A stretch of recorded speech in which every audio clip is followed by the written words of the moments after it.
La nuit était lourde, comme si le ciel lui-même portait un fardeau.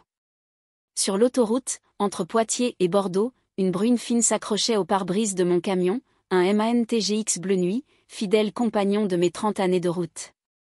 Moi, Gérard, 52 ans, les mains calleuses serrées sur le volant, je roulais vers Bayonne, transportant des pièces automobiles dans une remorque qui grinçait à chaque virage. Les phares perçaient à peine l'obscurité et la lune, voilée par des nuages gris, semblait hésiter à se montrer. À la radio, Francis Cabrel chantait « Je l'aime à mourir », sa voix rauque se mêlant au ronronnement du moteur. C'était une de ces nuits où la solitude du routier pèse plus que d'habitude, où chaque kilomètre semble étirer le temps. J'avais quitté Poitiers 2 heures plus tôt, laissant derrière moi les lumières de la ville pour plonger dans l'immensité de la 10, cette artère de bitume qui traverse la France comme une veine fatiguée. Les panneaux défilaient, Niort, Saintes, Bordeaux, et mes paupières s'alourdissaient. J'avais prévu de m'arrêter à l'aire de repos des Landes de Joinville, un coin paumé où les routiers comme moi trouvent un café tiède et un moment de répit. Vers minuit, la fatigue me rattrapait et l'idée d'un sandwich au jambon beurre, même médiocre, me faisait presque saliver. L'aire de repos apparut enfin, signalé par un panneau éclairé à moitié éteint, comme si le lieu lui-même était à bout de souffle. Je garai le camion sur le parking, loin des quelques voitures stationnées près de la station-service. Le silence s'installa, seulement troublé par le tic-tac de la pluie sur le toit de la cabine et le sifflement lointain d'un poids lourd passant sur l'autoroute. Je coupais le moteur, attrapais ma veste en cuir usé et descendis, mes bottes crissant sur le gravier mouillé. L'air était froid, chargé d'une odeur de gazole et d'humidité. Les néons de la boutique clignotaient, projetant une lumière blafarde sur l'asphalte. À l'intérieur, le distributeur de café bourdonnait comme une vieille machine à écrire. Je glissai une pièce et un gobelet en plastique tomba avec un claquement sec. Pendant que le café coulait, je jetai un coup d'œil par la vitre. Le parking était presque désert, à l'exception d'une vieille Renault garée près des toilettes et d'un camping-car au rideau tiré.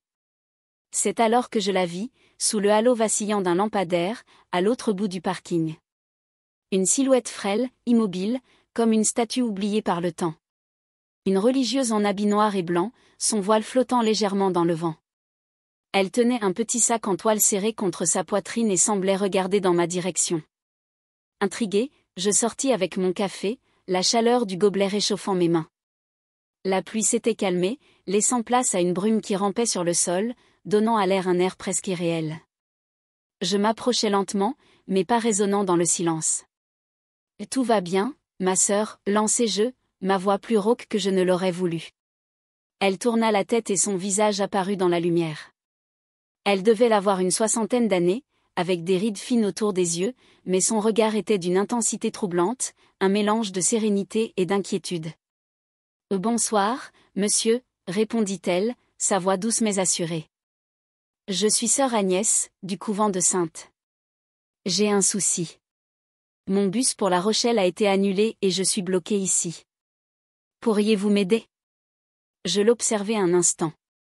Son habit était impeccable malgré la nuit et l'humidité, et son chapelet pendait à sa ceinture, cliquetant légèrement quand elle bougeait. Mais ce sac en toile, usé et taché, semblait incongru, comme s'il cachait quelque chose de précieux. Je ne suis pas du genre à me méfier des religieuses, mais 30 ans sur les routes m'ont appris à écouter mon instinct. Et là, quelque chose dans son attitude, une légère hésitation, me mettait sur mes gardes. Pourtant, son regard implorant balaya mes doutes. « Montez, ma sœur » dis-je en désignant le camion. « La Rochelle, c'est sur ma route, je vous dépose. » Elle esquissa un sourire reconnaissant et me suivit. Je l'aidai à grimper dans la cabine, remarquant au passage la légèreté de ses pas, comme si elle glissait sur le sol. Une fois installée, elle posa son sac sur ses genoux, les mains crispées dessus. Je redémarrai et le camion s'élança sur la A10, engloutissant les kilomètres dans un grondement sourd. Pour briser le silence, je lançai la conversation. « Vous faites quoi au couvent de Saintes » demandai-je, jetant un coup d'œil dans sa direction. Elle tourna la tête vers moi, son visage à moitié éclairé par les lueurs du tableau de bord. « Nous prions, bien sûr » répondit-elle avec un sourire, « mais nous aidons aussi les plus démunis. Je vais à La Rochelle pour organiser une collecte de fonds pour les sans-abri. » Sa voix était calme, presque apaisante, et je me surpris à me détendre. Elle me raconta la vie au couvent, les matines à l'aube, les chants dans la chapelle, l'odeur des cierges et du pain frais qu'elle partageait avec les pauvres. Moi, je lui parlais de mes nuits sur les parkings, des aurores sur l'autoroute, quand le ciel s'embrase et qu'on se sent seul au monde. Vous devez voir beaucoup d'histoires sur la route, dit-elle, une lueur curieuse dans les yeux. Des histoires ? Ouais, rigolais-je, mais pas toutes jolies. On roulait depuis une demi-heure, passant les panneaux pour Niort, quand un bruit sec retentit sous le camion, un claquement métallique qui me fit sursauter. C'est rien, dis-je, plus pour me rassurer que pour elle. Une pierre, sûrement. Mais sœur Agnès se raidit, ses mains serrant son sac encore plus fort. Gérard, arrêtez-vous, je vous en prie, dit-elle, sa voix soudain aiguë. J'ai un mauvais pressentiment. Je fronçai les sourcils, hésitant. Un routier ne s'arrête pas pour un bruit, surtout sous la pluie, au milieu de nulle part. Mais son regard, intense, suppliant, me convainquit. D'accord, ma sœur, marmonnai-je, actionnant le clignotant pour me ranger sur la bande d'arrêt d'urgence. Je descendis, une lampe torche à la main, la pluie recommençant à tomber en fines gouttes. À genoux sous le camion, je découvris un morceau de métal rouillé, coincé dans les câbles. Une pièce qui aurait pu bloquer la roue, ou pire, provoquer un accident. Je l'arrachai, le cœur battant, et remontai dans la cabine, trempé mais soulagé. Vous avez du flair, ma sœur, dis-je, tentant un sourire. Sans vous, j'aurais pu finir dans le fossé. Elle hocha la tête, mais son expression restait tendue point en me rassoyant, je remarquai que son sac était entr'ouvert, révélant l'éclat d'un carnet relié de cuir, orné d'un fermoir métallique. Elle le referma précipitamment, ses doigts tremblants, et murmura « Merci, Gérard, continuons. » Je redémarrai, mais une question me brûlait les lèvres. Ce carnet, ce pressentiment, cette religieuse seule sur une aire de repos, quelque chose ne collait pas. Qui était vraiment sœur Agnès ? Et pourquoi avais-je l'impression que cette nuit sur la A10 allait me mener bien plus loin que La Rochelle ? Le ronronnement du camion emplissait la cabine, un grondement familier qui d'ordinaire me berçait.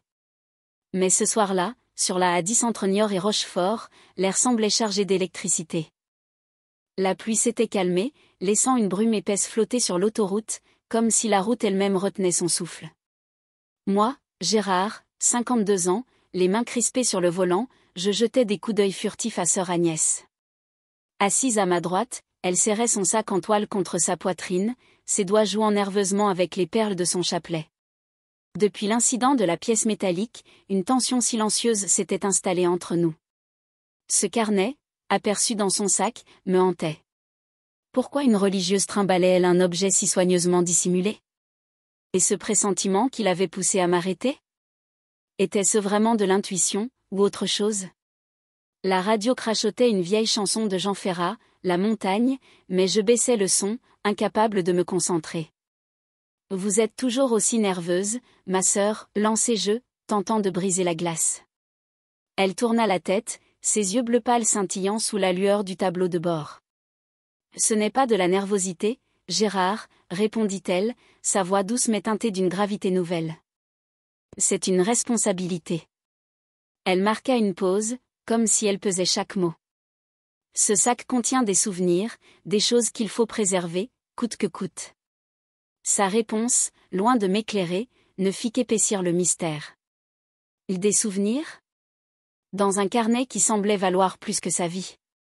Je haussai les épaules, feignant la désinvolture. Un journal, hein ? Moi, mes souvenirs, ils sont dans ma tête, ou dans les chansons que j'écoute en boucle. Elle esquissa un sourire, mais ses mains restèrent crispées sur le sac. Pas tout à fait un journal, murmura-t-elle presque pour elle-même. Plutôt un témoignage. Avant que je puisse creuser, elle changea de sujet. Et dites-moi, Gérard, vous avez toujours été routier ? Sa question, anodine en apparence, me prit de court. Je racontai brièvement ma vie, les débuts à 22 ans, les nuits blanches sur la route, les collègues devenus des frères, et cette solitude qui parfois pèse plus lourd que les tonnes que je transporte. Elle écoutait, hochant la tête, comme si mes mots trouvaient un écho en elle. Alors qu'on approchait de Rochefort, elle se redressa soudain. Gérard, pourriez-vous faire un détour? Sa voix tremblait légèrement. Il y a une chapelle, Notre-Dame des Marais, à quelques kilomètres.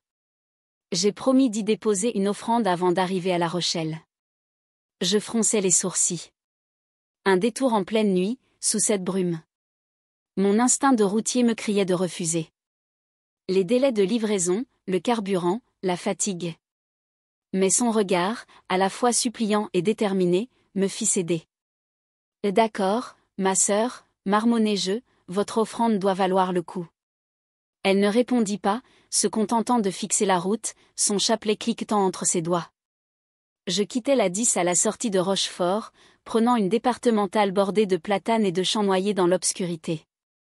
La chapelle Notre-Dame des Marais apparut bientôt, isolée au milieu des marécages, une silhouette de pierre pâle éclairée par une lanterne vacillante. L'endroit semblait hors du temps, avec ses murs couverts de mousse et ses vitraux ternis par les ans. L'odeur salée des marais se mêlait à celle de la terre humide, et le silence était si profond qu'on entendait le bruissement des roseaux agités par le vent. « Restez ici, Gérard, dit sœur Agnès en descendant, son sac serré contre elle.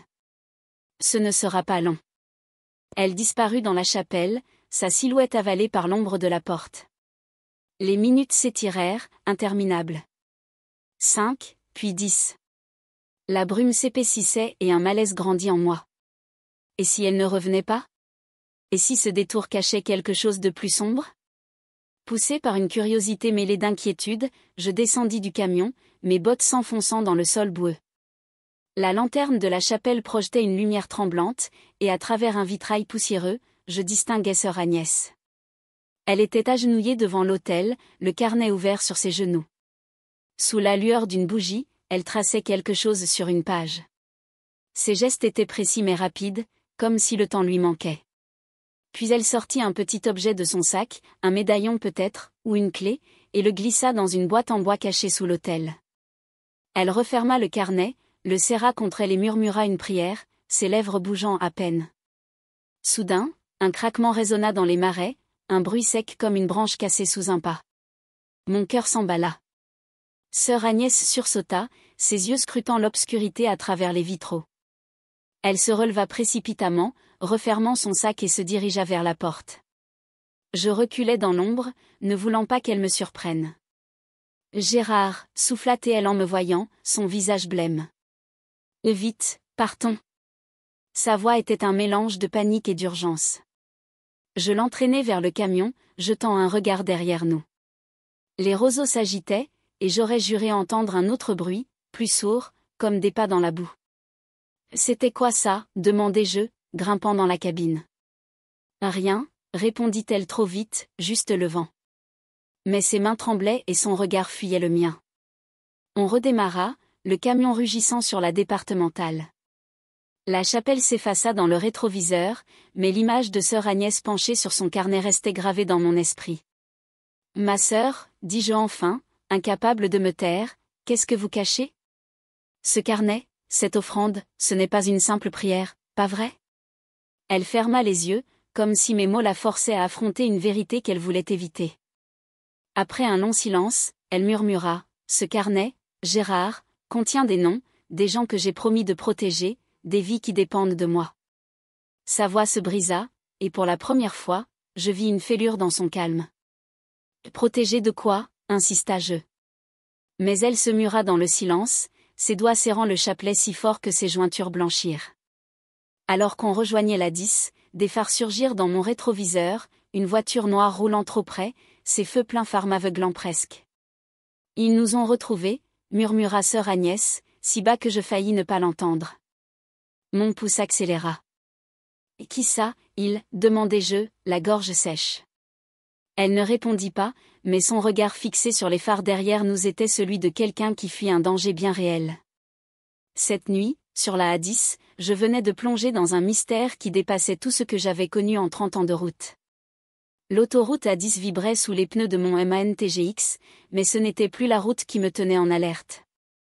Les phares de la voiture noire, collés à nous depuis notre départ de la chapelle Notre-Dame des Marais, illuminaient l'arrière de ma remorque comme une menace silencieuse. Et la pluie, revenue en rafale, martelait le pare-brise et le vent hurlait, faisant tanguer le camion.